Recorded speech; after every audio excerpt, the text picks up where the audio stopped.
नमस्कार सर। तो सर जी क्या शुभ नाम है जी आप जी का? राजकुमार दास।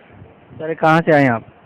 राजस्थान से, यह मानगढ़ जिला है, टिब्बी तहसील है, गांव चंदूरवाली से। परम संत सतगुरु रामपाल जी महाराज की शरण में आने से पहले आप कौन सी भक्ति करते थे? हम जी घर में देवी देवताओं की पूजा करते थे, पितरों की पूजा करते थे, ब्रह्मा विष्णु महेश की पूजा करते थे। तो जो आप पूजा करते थे पितरों की, देवी देवताओं की, ब्रह्मा विष्णु महेश की, उस भक्ति से, उन पूजाओं से आपको क्या लाभ मिलता था? उनसे कोई लाभ नहीं मिलता था जी। सर जी हम पांडवों से जो पूछा पढ़वाते थे, उनसे वो कभी कहते थे ये आपका काम ये हो जाएगा, इस तरीके हो जाएगा, वो होता नहीं था और उससे यानी कोई लाभ नहीं मिलता था। फिर सर आप परम संत सतगुरु रामपाल जी महाराज की शरण में कैसे आए? मुझे मैं टीवी के अंदर फिल्म पिक्चर वगैरह देखता था, दिन में दो दो से तीन तीन पिक्चर देख लेता सुबह से शाम तक।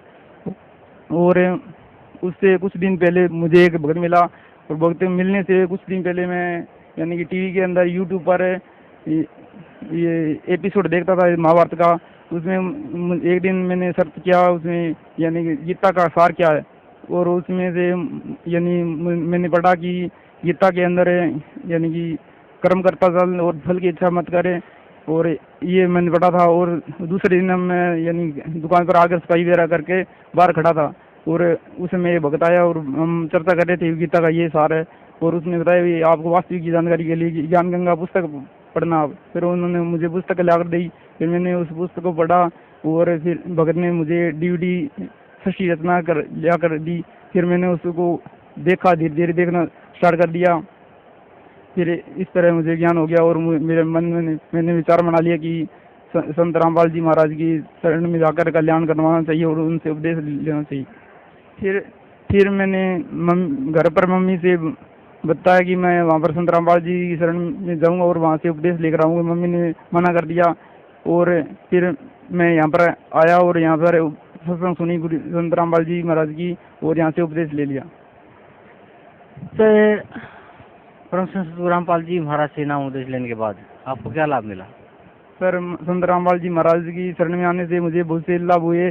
जैसे मैंने पिक्चर देखने बंद कर दी, गाने वगैरह सुनता था वो बंद कर दी, और गाने डाउनलोड करके देता था वो भी बंद कर दिया। और मोबाइल का मेरे यानी रिपेयरिंग काम बढ़िया चल गया। और मेरे 28/7/2013 को पेट के अंदर बहुत शाम को 10 बजे के लगभग बहुत जोर का दर्द हुआ, और मैंने मम्मी और पापा से कहा कि मेरे बहुत ज़्यादा दर्द हुआ है। कुछ देर मैंने वेट किया और दर्द वैसे स्टार्ट रहा, दर्द चलता रहा। फिर मैं पापा मुझे डॉक्टर के पास से लेकर गए, वहाँ पर उसने डॉक्टर ने इंजेक्शन लगाया और गोली दी। फिर घर पर आ गया, फिर भी वो दर्द वैसे स्टार्ट रहा।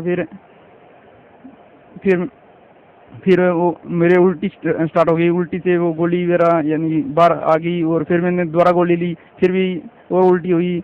फिर घर पर पापा के पास गोली पड़ी थी दर्द की, वो ली, उससे सुबह तक मेरे आराम हो गया। फिर हम सुबह यानी अल्ट्रासाउंड करवाने के लिए गए। अल्ट्रासाउंड जब करवाने के लिए रूम के अंदर प्रवेश किया तो मैं और एक और कोई आया था यानी कि अल्ट्रासाउंड करवाने के लिए, दोनों प्रवेश कर गए अंदर। फिर मैं बेड पर लेट गया और अल्ट्रासाउंड जब चेक किया तो उस समय मैंने मन में अरदास रही परमात्मा यानी कि मेरे यानी ये ऑपरेशन ना करवाना पड़े, ऐसी कोई काम हो जाए। फिर मेरा जैसे ही अल्ट्रासाउंड किया तो उसने डॉक्टर ने बताया कि आपके यानी कि नॉर्मल रिपोर्ट है, और यानी पेशाब की थैली के अंदर है वो 5.4 mm की पत्थरी बताई, वो धीरे धीरे निकल जाएगी। फिर मैंने आकर घर पर आकर और संत रामपाल जी महाराज को फ़ोन पर अरदास लगाई कि मेरे ऐसे स्थिति होगी। फिर उस समय से अभी तक कोई डर नहीं है। सही है। सर भक्त समाज को क्या संदेश देना चाहते हैं आप? मैं भगत समाज को यही संदेश देना चाहता हूँ कि आप तत्वदर्शी संत रामपाल जी की शरण में आओ, उनके ज्ञान गंगा पुस्तक पढ़ो और उनके सभी प्रमाणों को मिलाकर शास्त्रों के आधार पर ये विचार करो कि पूर्ण संत कौन है। ये सभी जो भी ये धरती पर जो नकली संत बनने बैठे हैं उनको ज्ञान के आधार पर जांचो, और ये मनुष्य जन्म बार बार नहीं मिलता, और इनको पूरा निर्णय करके जांच करके फिर संत रामपाल जी महाराज की शरण में आओ, और इनसे बड़ा कोई संत इस पृथ्वी पर नहीं है। जी धन्यवाद आपका।